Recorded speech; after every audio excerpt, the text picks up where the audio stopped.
Hey, welcome to Lavender and Bergamot Kitchen. This morning we are going to be making some soups. We're gonna make 3 different kinds of soup. Each of us are gonna make a different soup, and we're gonna talk about how to kind of take a basic idea of how to make a soup and make it your own for whatever you want. So I'm gonna be making a really simple chicken soup. I'm going to be making a lentil soup. And I'm making minestrone. When you're making a soup, the first thing you're gonna always do is start with a really good aromatic base. And what I mean by that is that we have these aromatic vegetables. An aromatic vegetable I identify as something that is when you cut into it, it has a really strong smell.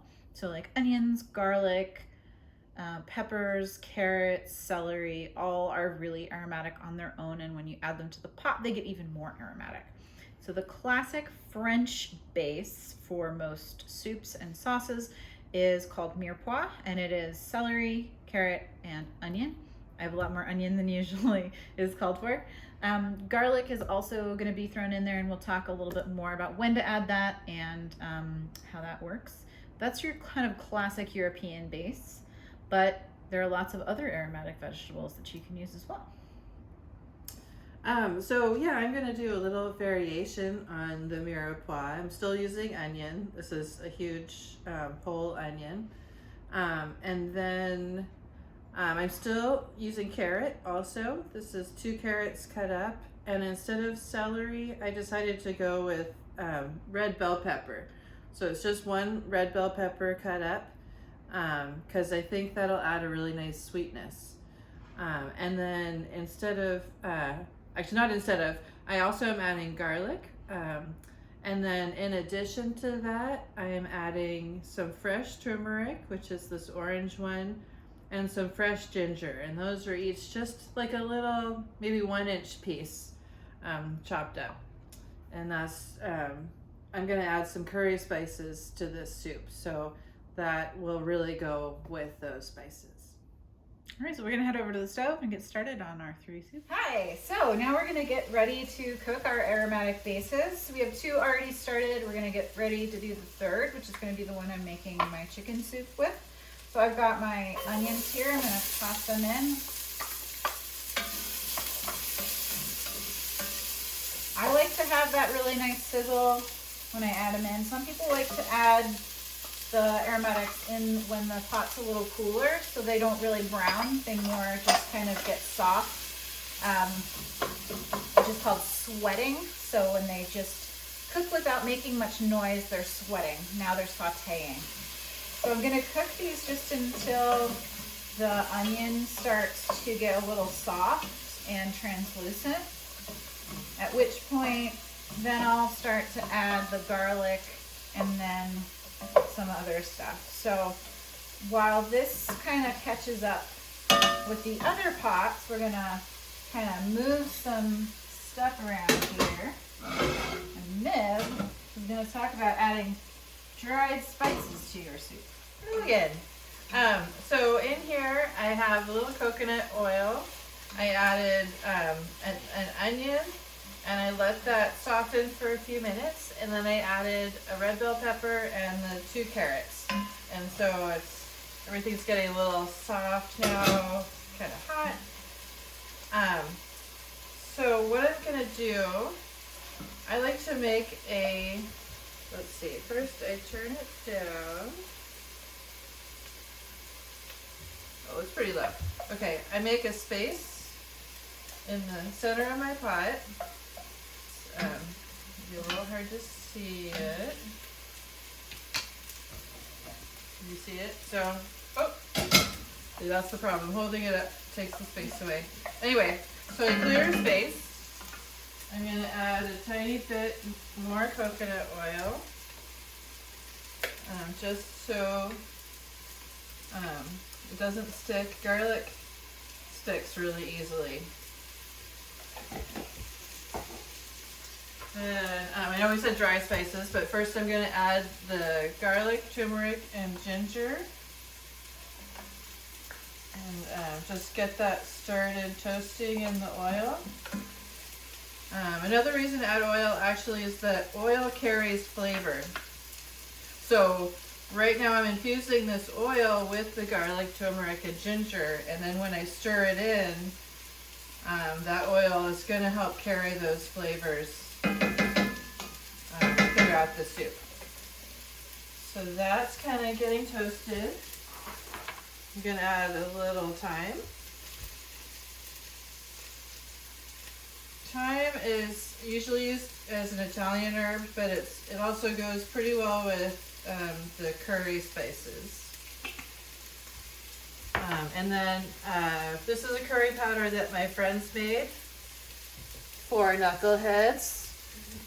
They don't sell it, they just make it and generously gift it at the holidays. So I'm going to add probably a tablespoon or a little bit more.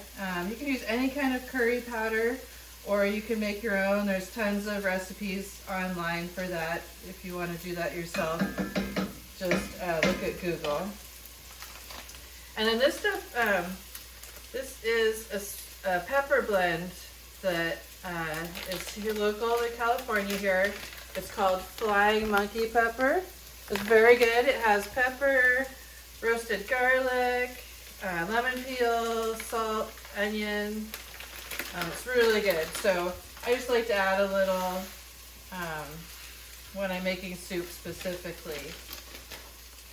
And so all of this now is kind of toasting with the garlic and ginger and turmeric.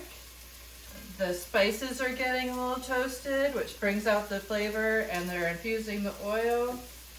And after a couple minutes, I'm just going to stir it all together.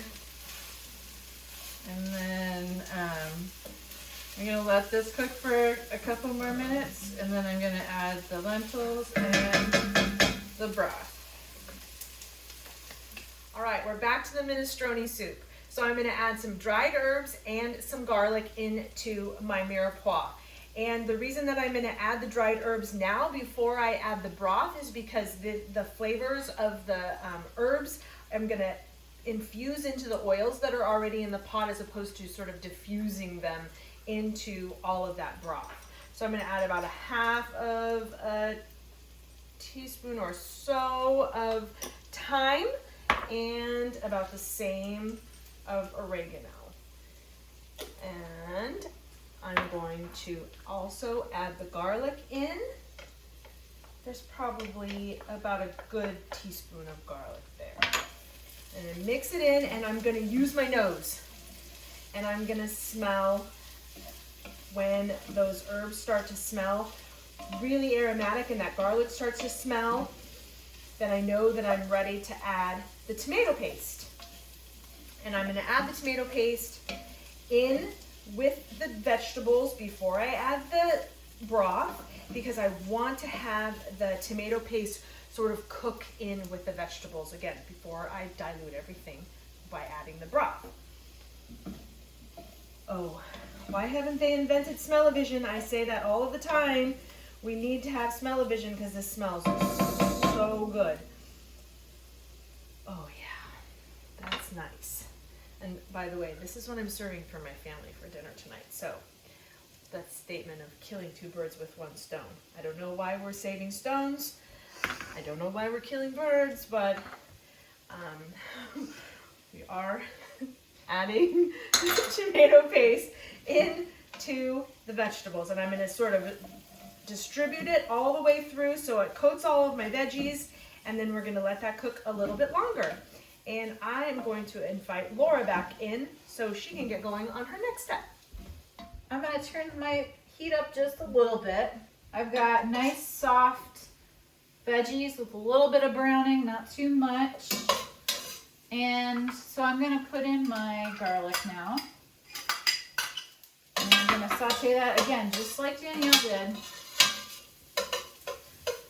Just until I smell it. You don't want to overdo the sauteing of the garlic because it burns really, really quickly and easily. A lot of recipes will tell you to put it in right at the beginning with the onion. The problem with that is that there's not enough moisture in the pot yet.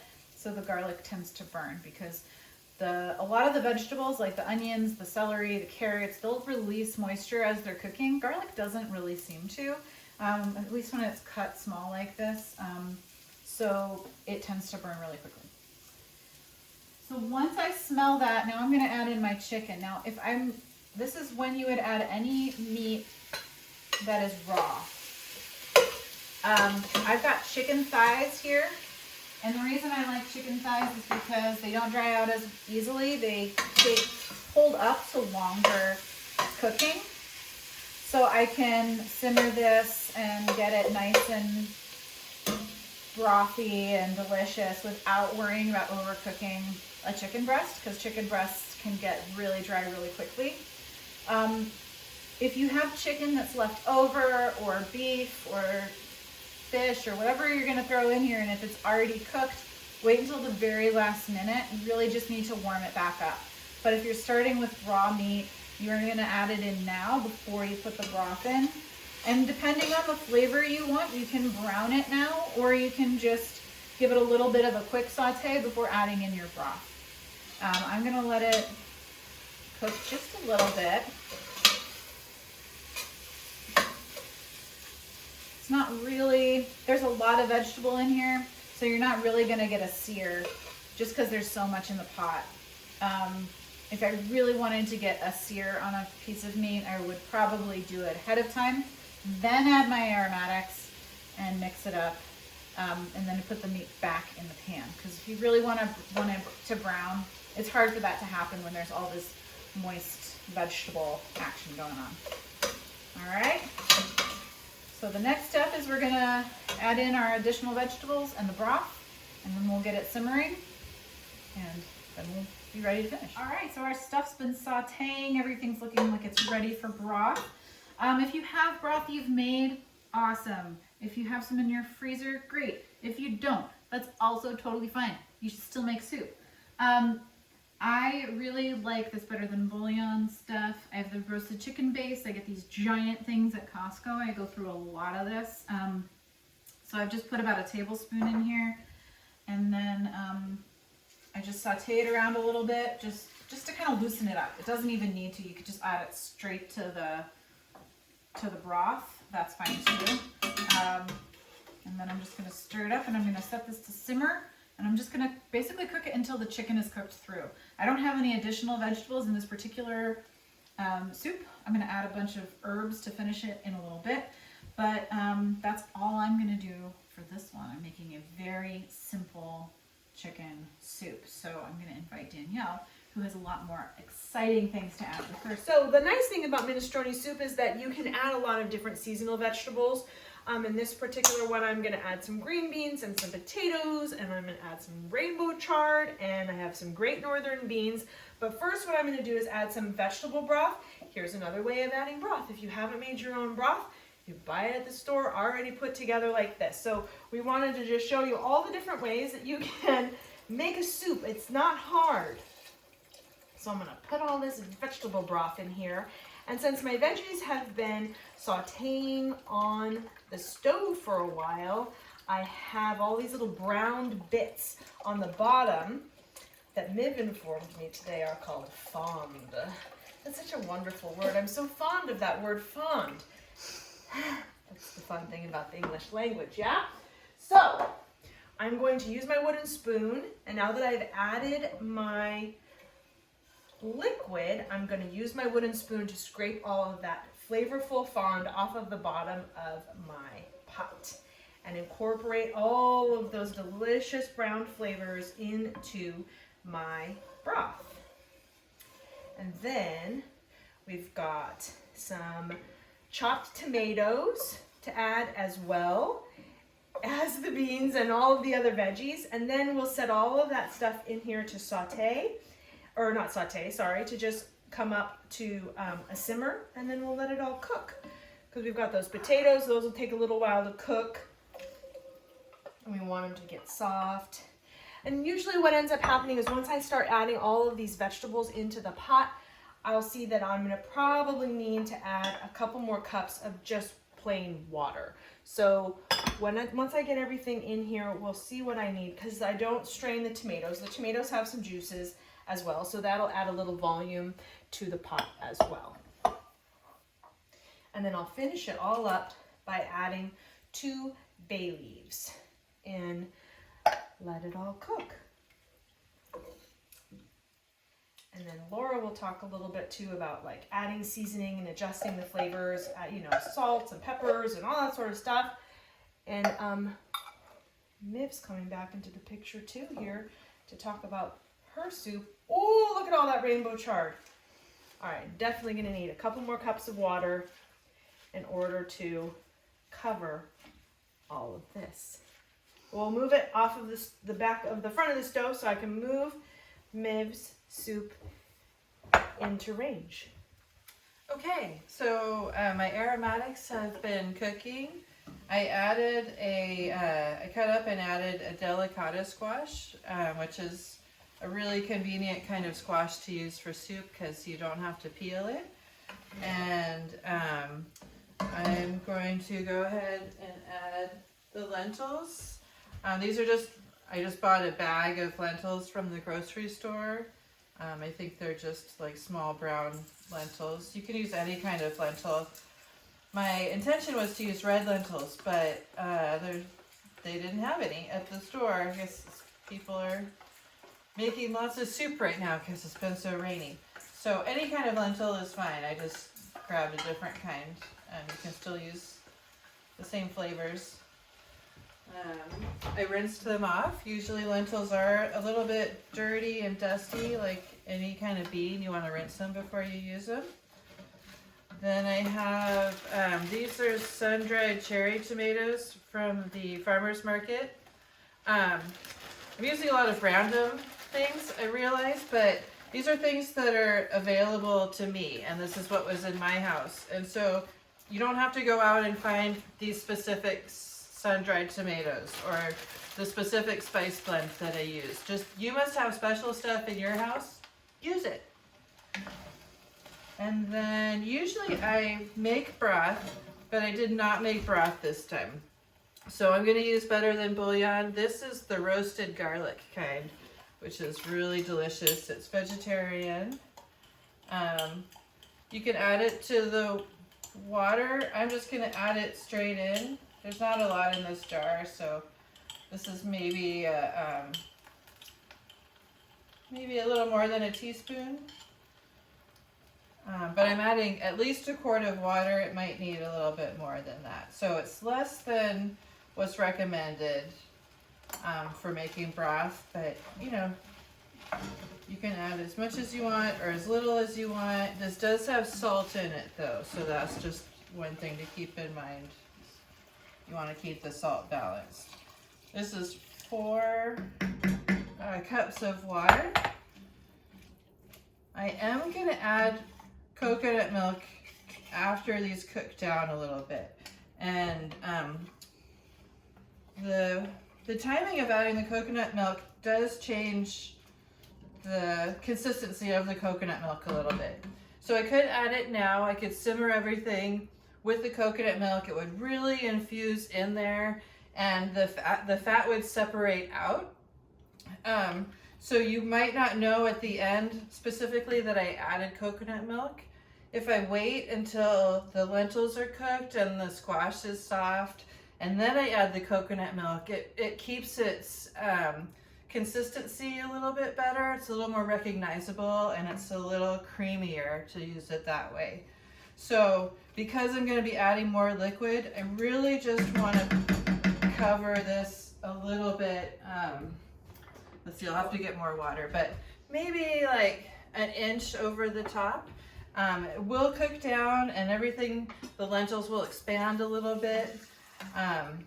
So it should be enough to cook everything without, you know, running dry. But when I add the coconut milk, that is going to add more moisture, and I don't want it to be super brothy. And then the last thing I'm going to add, this is something, a trick that I've learned. This is seaweed. It's called kombu, and They say that if you add a little piece of kombu in when you're cooking beans, it helps cut down on the amount of gas that those beans might produce later on. So I'm gonna just put that in. I will fish it out later, kind of like using a bay leaf, but different. It won't add a ton of flavor, but hopefully it'll make everyone a little more comfortable. Okay, that's it. I'm gonna cover this, and then it'll probably cook for about a half hour to cook everything down, and then we'll look at it a little bit later. Okay, so my soup's been cooking for about a half hour. The lentils are nice and soft. The squash is nice and soft. It's pretty much done cooking, except I'm gonna add a can of coconut milk and cook it just a little bit longer to warm that up. I like to get the coconut milk that is simple, which means it doesn't have guar in it to thicken it. This is just coconut milk. So, and you always want to shake it because the fat in the coconut milk will settle on the top. I like to use just regular coconut milk. I don't use light coconut milk because the fat just adds kind of a nice creaminess. So I'm going to stir that in and just cook it a little bit longer. Just to let that warm up. It doesn't need to cook a lot more. I'm also, at this point, I usually like to finish my soups with some sort of acid, which, like salt, help bring the flavor out. So good options for this would be lemon or lime juice. Any kind of vinegar. If you have fire cider, that is perfect for this. I'm going to use just a tiny bit of Laura's lemon.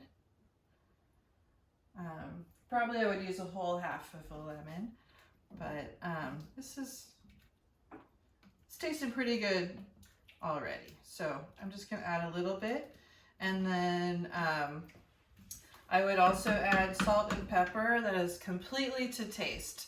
A little salt will help bring the flavor out, and a little pepper. What pepper will do, since I put turmeric in here, pepper helps your body absorb turmeric, which the more turmeric you can absorb, the more anti-inflammatory properties you'll get from it. So it's just going to be a little bit, the soup will work a little bit better for you if you put a little pepper in. But again, if you don't like pepper, don't add it. That's pretty much it. It's good to go. You can serve it over rice. You can serve it just like this. You can maybe get a little bread or naan to dip in it, but it's pretty much good to go now. So here is Danielle, and she's gonna finish her yummy minestrone. Right, my minestrone soup has been cooking enough to where the potatoes are getting soft and the green beans are cooked in. And to finish the soup, I'm also gonna add some lemon. Lemon really brightens up all of these flavors of all these really nice fresh vegetables. And you can, so when you serve the soup, you can add some Parmesan, freshly grated Parmesan cheese. And then the other thing I want to talk about is pasta. You can add pasta noodles to your soup. I have 1 cup of orecchiette pasta that I've already cooked, but because this is a really big amount of soup, my family's not gonna eat all of this soup for dinner tonight. It's just too much. So I'm gonna freeze about half of this and save it for later. I don't wanna add pasta and then reheat my soup another time, because what will happen is all of this pasta will kind of turn to mush. So tonight, when I go to serve the soup and warm it up, I'll add this pasta right at the last minute. It'll heat it right up, and then I'll top it off with a little bit more salt and pepper and that Parmesan cheese, and maybe serve it with a little crusty bread, maybe make some garlic bread, and that's our dinner for tonight. So my very simple soup, what I like to do, my daughter really likes just super plain soups with lots of carrots. and lots of broth. And so that's why I kind of leave it like this. And then I like to kind of garnish at the end. So I am going to add some lemon directly into here. I'm going to just catch these. I'm going to put in this whole half a lemon. Even though it's a kind of a small amount of soup, I just really like lemon with chicken. Just brightens it up a lot. And then I also really love to add a lot of herbs when I'm doing a chicken soup. So I've got in here dill and parsley, finely chopped, and I'm just gonna dump that whole thing in there. And again, it's kind of a lot, but you know, when it's a cold, rainy day, something about like a soup that's just bright green because you've added so many herbs to it is so satisfying.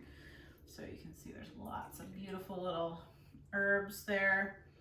And I'm gonna go ahead and give it a little taste because I want to adjust seasonings.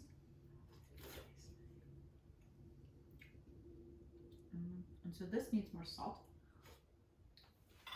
What you're looking for when you're seasoning to taste with salt, you don't really want it to be salty. You want it to taste seasoned. You want it to have that Twist. Oh, thank you.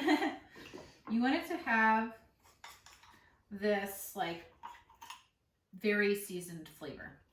There's a magnet. There's a magnet. It's eating the spoon. Okay, here we go. And so you are looking for something that tastes balanced. You want the salt to enhance the flavor of the vegetables. You want it to kind of make the chicken broth taste more chickeny, and it just makes everything taste better. You don't want it to, there's a balance between too bland and overly salted.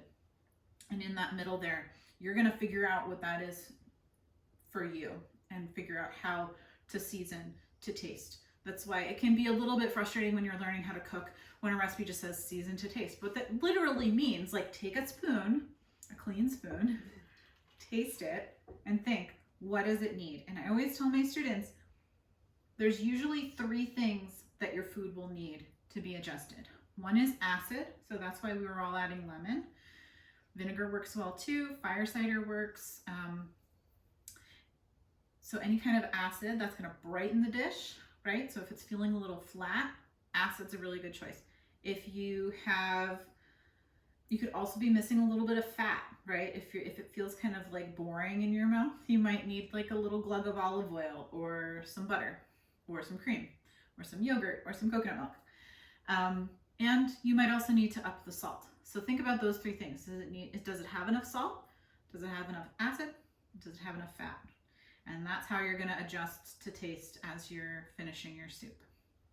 So I hope that today's video has helped you all kind of realize how you can take the basic template of a soup and turn it into kind of anything that you want with whatever you've got on hand at your house. We all started the same, right? We started with our aromatics. We added some extra veggies. We threw in the protein if we're using it, topped it with some broth, brought it to a simmer, finish it with salt, finish it with acid, finish it with herbs, garnish it with whatever you've got on hand too. We've got salsa verdes or cheese, and you can make it your own. So I hope you make a lot more soups. And if you want to have a experience like this in your own house, go to lavenderbergamot.kitchen and we can come and teach you all how to cook either soup or something else. So thank you very much for joining us today. Like and subscribe for more videos, and we'll see you the next time.